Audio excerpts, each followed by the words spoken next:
Hi everybody, Matt Bull here, MD of Action Coach in Loughborough, here with another episode of the Business Spotlight. I'm delighted today to be joined by Dr. Yasin El Ashrafi from HQ Recording right here in Leicester. How are you today, Yasin? I'm very well, thank you. How are you? Yeah, really good, thanks, really good. So HQ Recording Studio is the name of the business, but there's various other initiatives that you're involved in. Perhaps you could just start by telling the viewers a little bit more about what you do at the moment and the initiatives you're involved with.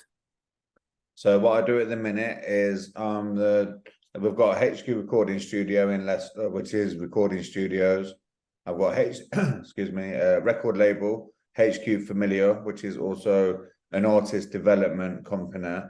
And I'm also a director of a community interest company called HQ Can, which is HQ Creative Arts Network. And I also part run a festival called Brewbeat Festival, which is live music and craft beer.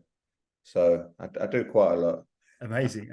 And notable sort of success and recognition along the way. I was just reading here. You got a British Empire Medal for services to young people, mentoring and music in the Queen's New Year's Honours, UK Social Entrepreneur of the Year 2020, inaugural Prince's Trust Mentor of the Year, Leicester Mercury Young Business Executive of the Year 2018, and you featured in the Sunday Times Alternative Rich List. So pretty cool recognition along the way there. Just take us back to this to the start, really. So when did you first have an inkling that you wanted to do things for yourself and start creating your own businesses? So it was probably around 2008. When my son was born, he had cerebral palsy, and I lost my job basically looking after him. And I realized I needed a job with flexibility so I could keep up with all his appointments and stuff. So I got a delivery driving job, and in the meantime, I was trying to think of what I could do for myself. One of my friends had set up a community interest company for a kickboxing gym in Loughborough. And he basically, I kind of said to him, how have you set it up? He's like, oh, well, we've got some funding because we're going to give some free classes to like local kids and stuff. So I was like, well, I could do that with music. And he says, yeah, you can. So I set up a social enterprise called Leicester Community Music Project in 2009. And yeah, we started off going into like libraries, community centres, stuff like that. And it kind of all just went from there. So it started off, wanting to work for myself, 2008, and then actually got going 2009. Awesome. So that's now 15 years ago. Make us all feel old, that. 15 years ago. So what do you remember about those early days of trying to get the business up and running? I mean, that's often one of the hardest things that a lot of people watching this are going through, is how do they get through those first 2 or 3 years, which we know are the most important. What do you remember about that time? Yeah, so I'll be honest, it was a real struggle. But I think because in the beginning, my aspiration, I kind of, at the beginning, I thought I'm going to have a 5, 10, 15, 20 year kind of plan. So I always knew it was going to be a long journey.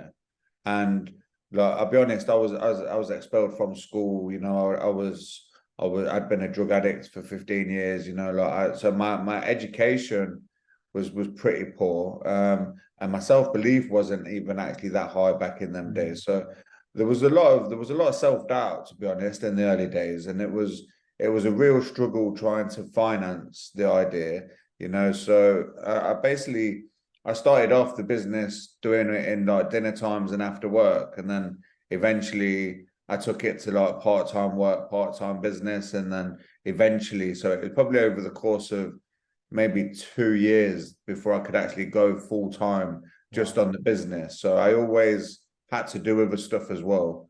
And even when the business got like properly going, there's been times where I still had to go and potentially I might have been paying staff sometimes and then have to like not paying myself, and sometimes I have to go and work for someone else or even go back onto universal credit and stuff. So it was kind of quite unsure, and it was a bit scary, but I kind of just felt like no matter what, we've got to make it happen. Yeah, cool. What was it that got you through those times? Because that's you know, probably not be funny, at the extreme end of what many business owners will go through in order to make it work. Was it the personal drive? Was it the impact that you wanted the business to have? What was it that kept you going? I think for me it was my son. It was what I was doing it for, you know, because his disability means he's never gonna get better. Do you know what I mean? So it's kind of like, well, I just felt like I want to do something that I can be proud of, that my son can be proud of. I also know that in a job, especially the jobs I was working in, there was a definite glass ceiling of what I could earn, you know. So I kind of always thought that, you know, like it's going to be hard, but if it was easy, everyone would be doing it. And if I just stay driven, then there's no way I can't be successful. And if I'm really honest, like when I kind of felt like if I've managed to find money to get high all those years when I was, you know, like this, it's the same thing. It's just like a business is a hustle, you know, like the more you go out, the more you network, the more you put your business in front of people. You know, the harder you work, the more things happen. So I just felt like I've got what it takes to be relentless enough. And I just decided there's no plan B. Like I'm just regardless. And like I say, I'm happy to earn a little if I'm doing something that I love, you know. So I was never money driven either, you know. So I was quite fortunate in that aspect that, you know, like I could kind of go get a bit of driving work, you know, do a little bit of work for some other people here and there when I needed. But yeah, I just felt like no plan B, got to be relentless. Nice. So amazing foundation to, you know, start the business. Along the way, to achieve everything you've achieved, clearly you've had to grow as an individual as well. So how do you think you've grown over the course of the 15 years since you started the business? To be honest, it's like night and day, you know. Like when I started, I felt like I had really bad imposter syndrome. I felt everybody was better educated, everybody was better connected, everybody had more finance available to them, and there was, you know, like I used to have quite a lot of anxiety about talking to groups, and, you know, like anything that was public facing was quite daunting for me. And I kind of felt like just by, you know, like once I started getting results in what I was doing, and I kind of started seeing, you know, like we've had people come to us and say, like, oh, this project has saved my life, or, you know, like I was lost and now I'm doing this and I'm living my dream, or, you know, or someone's parents would come and say thank us for what we'd done, and they kind of started realizing actually this is more than just a little music course, you know, like this is changing people's lives. And I think the more success I started seeing, the more confident I started getting. And then I got a couple of mentors myself. So I got a business mentor, and well, actually I got two business mentors. And, you know, through what I learned over the course of a year with them, one of my mentors said something really big to me. She was like, look, you still got all this self-doubt. She's like, but you've been going for 5 years now. She said, you could have actually got a master's in that time. So like you are an expert in what you do, you know, and believe in yourself and raise your price if you need to, and stop working for free, and, you know, like that kind of stuff. And it's something just clicked. And then I realized a lot of it is just about mindset, you know. So rather than trying to get someone else into my business to be the public speaker, I've just got to do it myself. So I just took a decision to start taking every interview, every radio interview, every photo shoot, and I just started saying yes to everything, and it just got easier and easier and easier. And it's still not my favorite thing in the world to do, but I can get through it, you know. And I don't keep myself up night, you know, keep the night before with crippling anxiety about it. So I think I've got a lot more confidence in what I do, and I think that helps me in every aspect of business and life, to be honest. I mean, yeah, you know, growth happens outside the comfort zone, doesn't it? And the great thing is the comfort zone grows with us. In respect of growing, you've had to grow a team, you know, by, you know, looking at the website and doing the research. You've had to grow a team. How have you found that? Because many entrepreneurs at the start, they're very, very driven by perhaps a personal driver like you were. But then there's a limit to kind of how much the business can grow with one person, isn't there? And then it becomes about other people. How did you find that transition?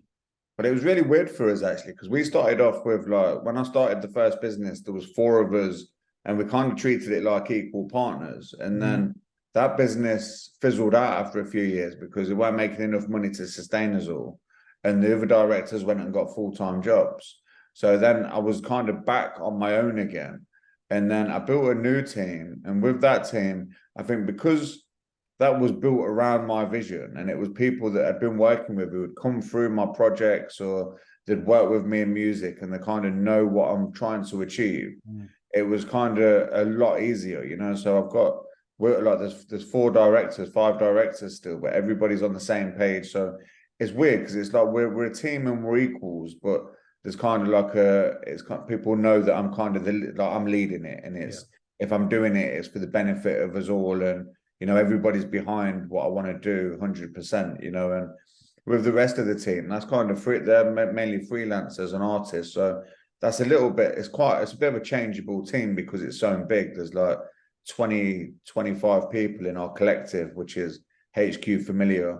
And some people have been with me for a decade, some 6 years, some are quite new. They've been here 6 months, you know. So some people come and then they go.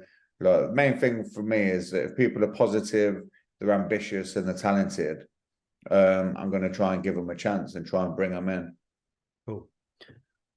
How was the lockdown period for your industry? I mean, I know there was quite a bit of, you know, what sort of challenges for people in the arts and things like that. How did you navigate that period of time, not only for yourself, but for the, you know, you got 25 other people, I suppose, whose livelihoods were dependent on the creative sector and live events and things. How did you navigate that period of time?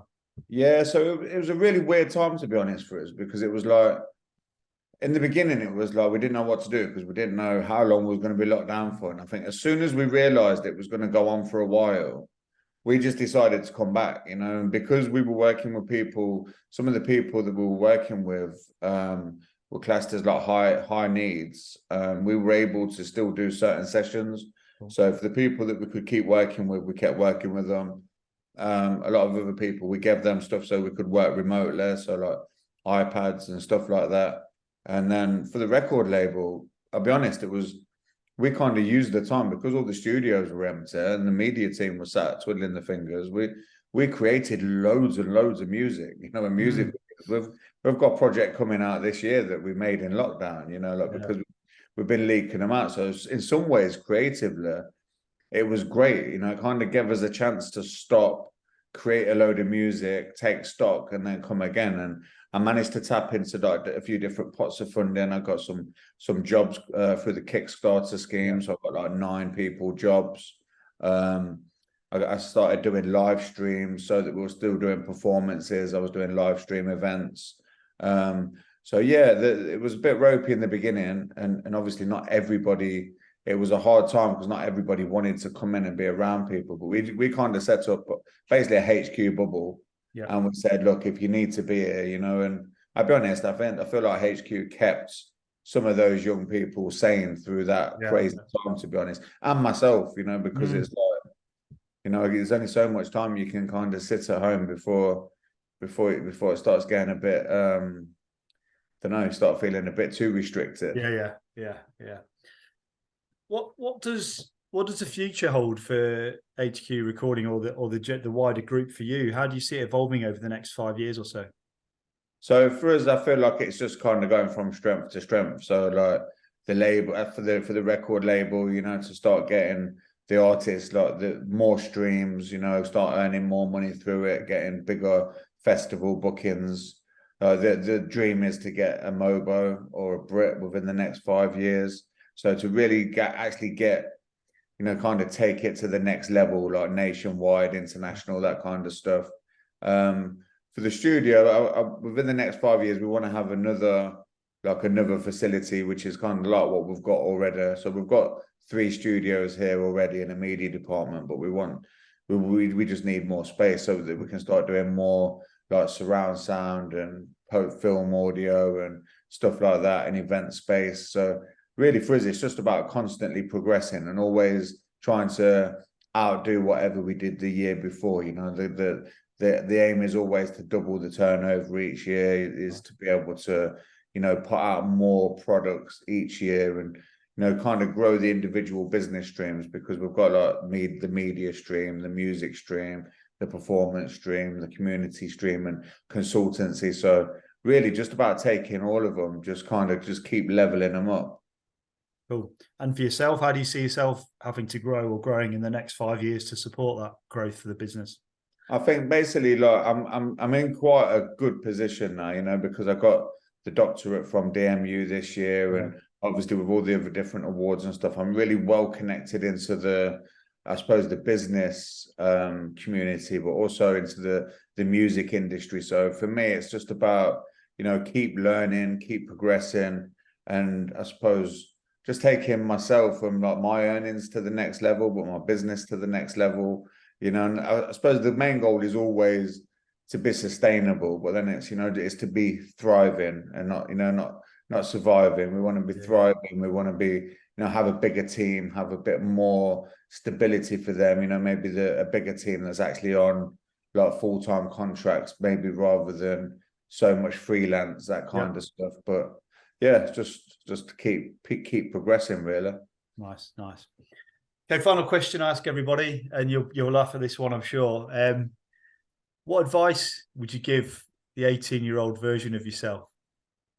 I'd just say believe in yourself. Yeah. And I think that's like I said, it's because of the imposter syndrome. I think, it kind of, when I look back, I wasted a lot of time just doubting stuff and, going through so much turmoil over things that didn't really matter, like. So now if I've got to send someone a video, I'll do one take and send it. I'm not even going to watch it back, and same with a voice note and all that stuff. So just believe in yourself. Don't sweat it, like it's good. Excellent. Listen, Yasin, absolutely awesome to have you on this episode of the Business Spotlight. Thanks for your insights. Thanks for sharing your journey so far. It's amazing what you've achieved, and no doubt there's plenty more to come, not just in the next 5 years, but for beyond that. So many thanks for having you on this episode of the Business Spotlight. Thanks for having me on. Cool. And to our viewers, I look forward to seeing you on the next episode. Many thanks.